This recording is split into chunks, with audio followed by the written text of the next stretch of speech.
اچھا یہ ابھی مجھے یہ ابھی ہیپی نیو ایئر کے اعتبار سے میسج آ رہے تھے نا, آج 2 جنوری 2016 ہے نا, تو کل 1 جنوری تھی, تو وہ جناب اتنے لمبے لمبے میسج کہ یہ یہود و نصارہ کی پیروی ہے ہیپی نیو ایئر کہنا. خدا دا نہ جائے یہ کوئی مذہبی ایکٹیویٹی ہے ہیپی نیو ایئر کہنا؟ یہ شمسی بھی جو مہینے ہیں یہ بھی اللہ کے ہیں, قمری بھی اللہ کے ہیں. 1 محرم بھی ہو وہ بھی ہیپی نیو ایئر ہے مسلمانوں کے لیے, چاہے 1 جنوری وہ ہیپی نیو ایئر ہے. اس کا کوئی مذہب کے ساتھ تو تعلق نہیں ہے کہ اس کی بنیاد کے اوپر کوئی مذہبی ایکٹیویٹی تو نہیں ہو رہی ہے. یہ دنیاوی معاملات ہیں, برتھ ڈے منانا دنیاوی معاملہ ہے, اس کا کوئی دینی ایکٹیویٹی تو نہیں ہے. یہ بتائیں کہاں یہود و نصارہ لکھا ہے کہ ہماری دینی ایکٹیویٹی ہے. ہاں کرسمس میں والا معاملہ جو ہے وہ دینی ایکٹیویٹی ہے, اس کو نہیں ہم سپورٹ کرتے, لیکن 1 جنوری والا معاملہ کوئی دینی ایکٹیویٹی تو نہیں ہے.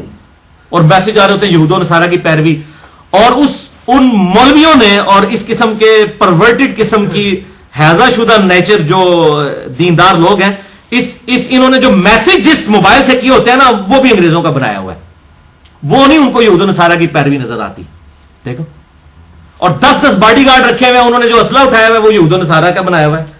وہ گاڑیاں جس میں مولوی دندراتے پھر رہے ہیں, اور اس میں آپ کے چندوں کے پیسوں کا پیٹرول بلایا جاتا ہے.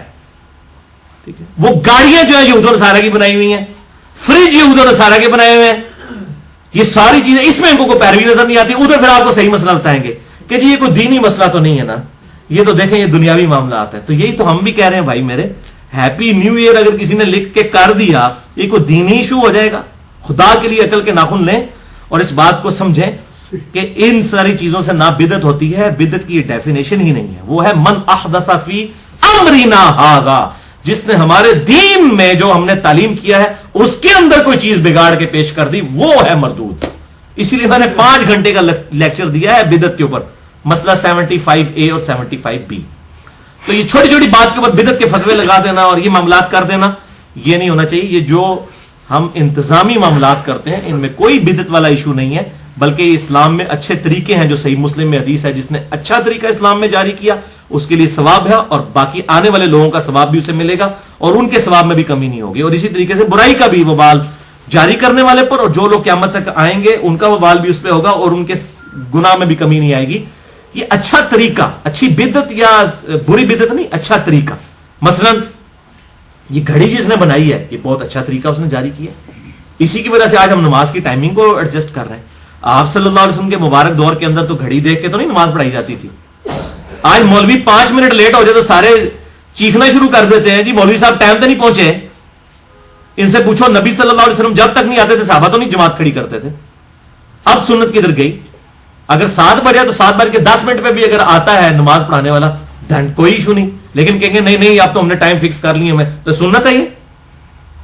یہ دین میں ایک اچھا طریقہ ہے جو ہم نے جاری کیا ہے کہ ٹائم کو ہم نے فکس کر لیا ہے تاکہ انتظامی معاملات میں آسانی رہے, اور امت نے اس پہ اجماع کیا ہے, کسی نے اس کو بدعت قرار نہیں دیا. تو یہ اچھے طریقے, اس طریقے سے موبائل کے اوپر سافٹ ویئرز احادیث کے, قرآن پاک کی آیات کے, یہ اچھے طریقے ہیں جو اسلام کے اندر جاری ہوئے ہیں. یہ مصحف جو پرنٹ ہو رہے ہیں یہ اسلام میں اچھے طریقے ہیں جو جاری ہوئے ہیں.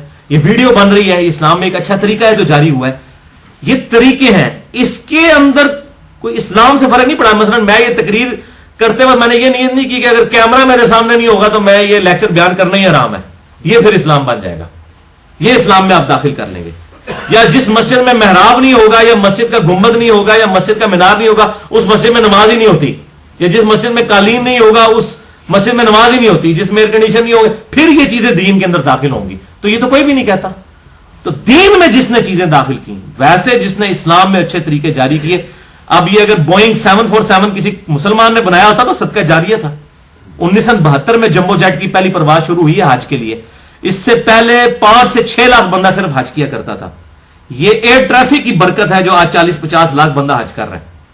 ادروائز تو لوگ پتہ رشتہ داروں سے گلے مل کے, آپ ذرا اپنے بزرگوں سے پوچھیں, 4 مہینے کا پیدل سفر ہوتا تھا, پتہ نہیں تھا کہ بچ کے بھی آنا ہے کہ نہیں. اس وقت عرب کے لوگ بھی بڑے غریب تھے. جدے سے مکے پہنچتے ہی قافلے لوٹ جاتے تھے, کتنے لوگ مر بھی جاتے تھے. تو لوگ جو ہے نا ایک حج کے موقع پر چلتے تھے تو اگلے حج میں پہنچتے تھے, اور پھر اس سے اگلے حج میں واپس آتے تھے پیدل جب جاتے تھے. یا ایون بحری جہاز سے بھی جاتے تھے تو 1 مہینے کا سفر تو لگ ہی جاتا تھا. جدے کی, میں پرانی کتابیں پاکستان بننے سے پہلے اگر آپ کتابیں اٹھائیں حج کی تو اس میں لکھا ہوا ہے کہ جدے سے مکے کا سفر 2 دن اور 1 رات کا ہے.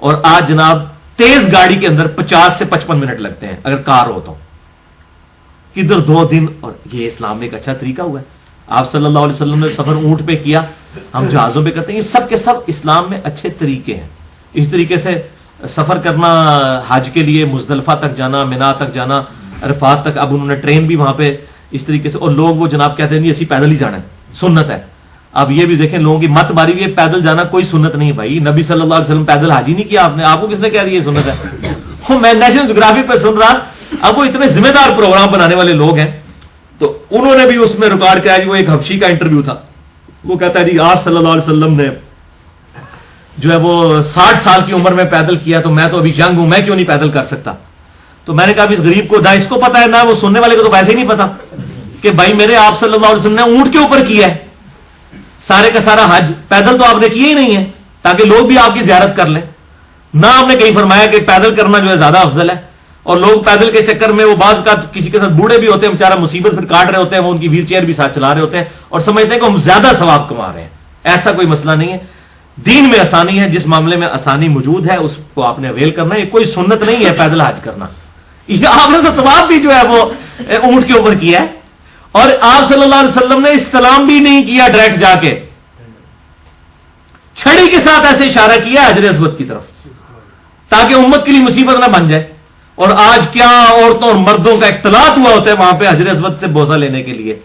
میں سمجھتا ہوں کہ ایسا, میں نے اپنے لیکچر میں بھی کہا ہے, ایسا بوسہ حجر اسود کا لینا جس میں مردوں کا عورتوں سے اختلاط ہو اور عورتوں کا مردوں سے اختلاط ہو, یہ حرام ہے. ثواب تو اس پہ کیا ملنا ہے, یہ گناہ کا کام ہے اگر آپ اس قسم کا بوسہ لیتے ہیں. آپ رش آورز میں نہ جائیں, اور جہاں ایسے آپ کو معاملات نظر آئے پیچھے, لیکن وہاں آپ دیکھیں کس طرح عورتیں مرد, اور بندہ پتہ نہیں زندہ مشکل سے ہی واپس نکلتا ہے جب حجر اسود تک, جو میں منظر دیکھ رہا ہوتا ہوں. آپ رات کے آخری پیر میں جائیں یا رش آورز میں نہ جائیں تو پھر آسان ہوتا ہے. تو بعض اوقات شیطان جو ہے وہ نیکی کرواتے کرواتے آپ سے بڑا گناہ کروا لیتا ہے, یہ بھی ذہن میں. اور آپ جب سے یہ موبائل آئے نا, میں کہتا ہوں اتنا بڑا فتنہ بن گئے ہیں یہ کہ یہ موبائل فون کے ذریعے اب صرف اپنے تک تو رہا ہی نہیں ہے, وہ لوگ ویڈیوز لوگوں کی بھی بنا رہے ہوتے ہیں. جڑے تھے پیڑے وہ لاہور بھی پیڑے, جو ادھر برے ہیں وہ لاہور جا کے بھی برے ہوں گے. کہاں پہ جا کے کوئی سوئچ تو نہیں آن ہو جانا کہ یہاں سے جس کو بدنگاہی کی عادت ہے وہاں نہیں کرے گا. تو اس قسم کے معاملات میں احتیاط کرنی چاہیے. اور پھر یہ بڑی حیران کن بات ہے کہ اپنی تصویریں بنا بنا کے ان کو فیس بک پہ چڑھانا احرام کی حالت میں, یہ آپ نے اللہ کے لیے کیا ہے حج اور عمرہ یا لوگوں کے لیے کیا ہے؟ ٹھیک ہے, کتنا بڑا ظلم ہے. میری الحمدللہ کئی دفعہ حاضری ہوئی ہے لیکن میں نے کبھی اپنی تصویر نہیں کھنچوائی. یہ حالانکہ میں جائز سمجھتا ہوں تصویر کھنچوانے کو, لیکن ضرورت کیا ہے یہ کام کروانے کی؟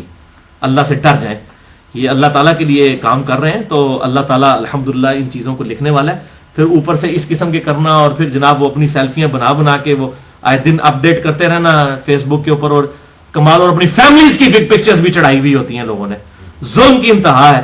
اور ایسی ایسی عورتوں کی جنہوں نے بیچاریوں نے پوری پوری زندگی نقاب کیے ہوئے ہیں, بوڑھے وقت میں ان کی اولادوں نے اپنی ماں بہنوں کی ان کی تصویریں بھی اب چڑھا دی ہیں فیس بک کے اوپر. جن لوگوں نے مطلب پوری زندگی جو ہے وہ پردے کے اندر گزاری ہوئی ہے, ان کے پردے بھی اتروا دیے آ کے.